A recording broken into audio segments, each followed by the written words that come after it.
Hola, ¿cómo están?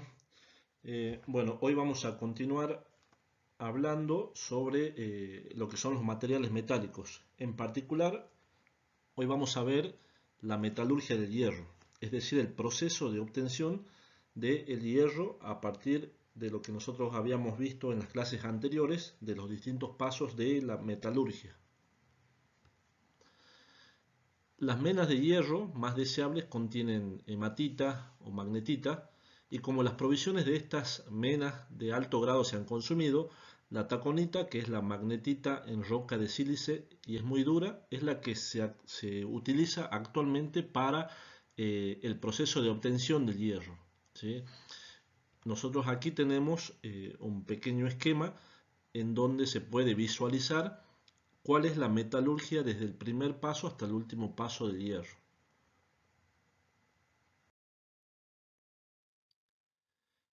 Aquí tenemos las dos figuras comparativas en donde podemos ver ya a escala industrial eh, cuáles son los equipos que se utilizan o en su conjunto, digamos, cómo se obtiene el hierro.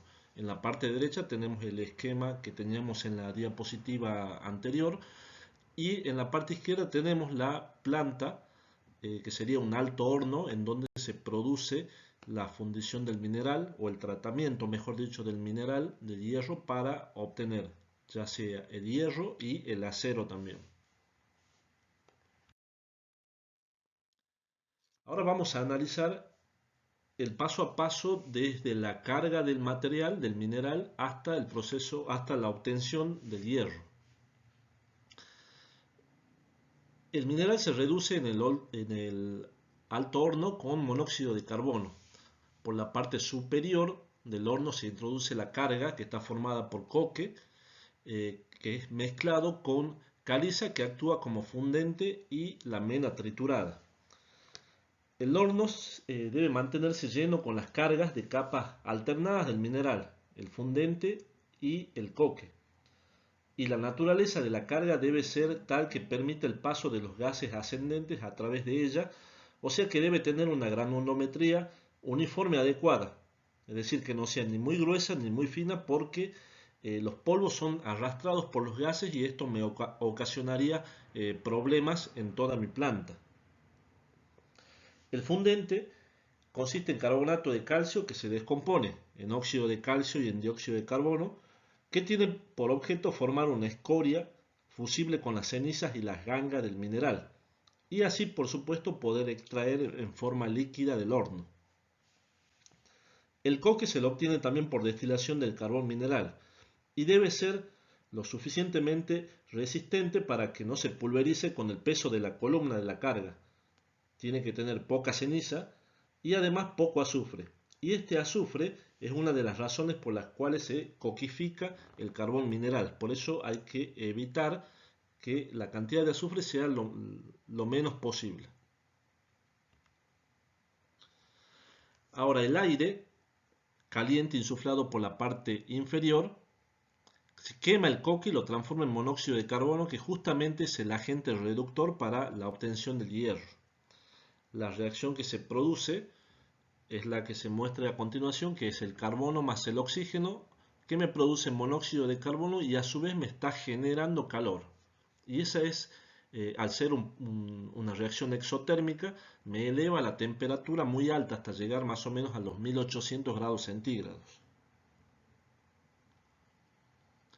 La mayor parte del óxido se reduce a hierro líquido por el monóxido de carbono, aunque algo también se reduce directamente por el coque.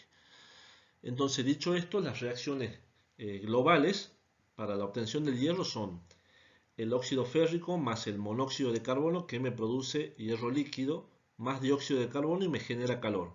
Y además, como dijimos anteriormente, el carbono también se lo utiliza como el agente reductor para obtener el hierro, formándose hierro más monóxido de carbono más calor también. Aquí seguimos analizando el esquema.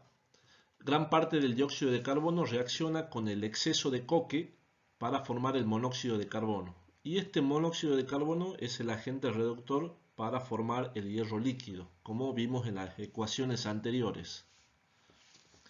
La caliza fundente reacciona con la ganga silícea para formar una escoria fundida de silicato cálcico.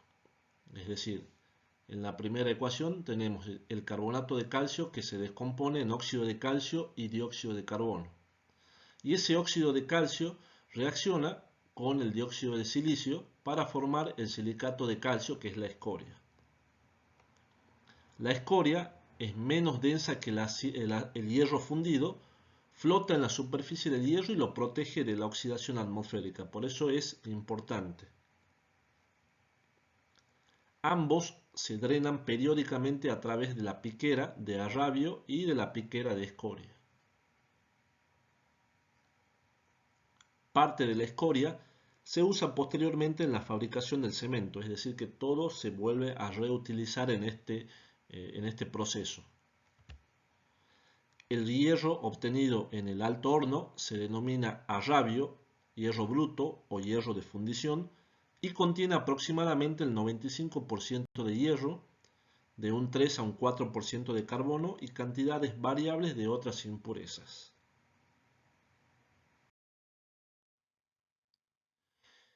En este esquema se observan los distintos rangos de temperaturas y las principales reacciones que se producen en el alto horno en toda su dimensión, en toda su altura.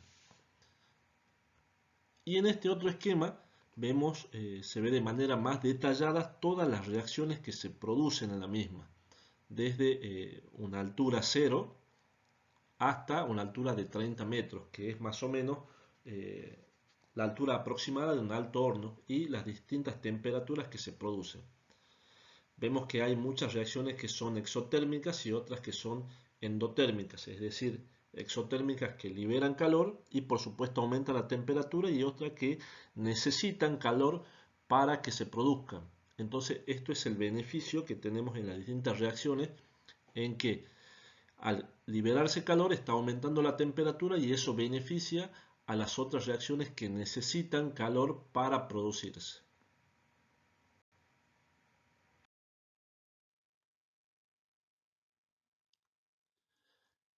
El hierro de fundición es muy duro y frágil y solo puede utilizarse para fabricar piezas que no vayan a estar sometidas a esfuerzos o cambios rápidos de temperatura, como bloques de motores, los tambores de freno y los soportes de transmisión. Si se elimina todo el carbono del hierro, se obtendrá hierro casi puro, muy blando y de poca utilidad. Sin embargo, si se elimina solo una parte del carbono y se añaden otros metales como el manganeso, cromo, níquel, wolframio, molibdeno y vanadio, la mezcla se vuelve más tenaz y se conoce como acero. El acero lo vamos a ver en una de las próximas unidades, donde nos vamos a concentrar en cuáles son las proporciones, la clasificación de los distintos aceros, cuáles son los materiales que se pueden fabricar de acuerdo al porcentaje de carbono que tenga esa fundición y por supuesto de todos estos metales que acabamos de nombrar. Vamos a ver que una pequeña variación en la cantidad de carbono y una variación en los metales que se van introduciendo me produce un gran cambio en cuanto a las propiedades físicas de ese metal. Hay muchos tipos de acero que contienen metales aleados y otros elementos en diferentes proporciones controladas. Para tener el acero es necesario tres cosas fundamentales. La primera es reducir el contenido de carbono entre un 3 y un 4% del hierro bruto hasta el 0 al 1,5% en el acero. Segundo, eliminar mediante formación de escorias el silicio, manganeso y fósforo junto con otras impurezas de menor cuantía. Y añadir elementos de aleación como ser el cromo, níquel, manganeso, vanadio, molibdeno y wolframio que confieren al acero las propiedades deseadas. como dijimos recién, vamos a ver acero o vamos a desarrollar la unidad acero en una de las próximas que vamos a ver luego de analizar lo que son los materiales poliméricos. Hasta luego, chicos.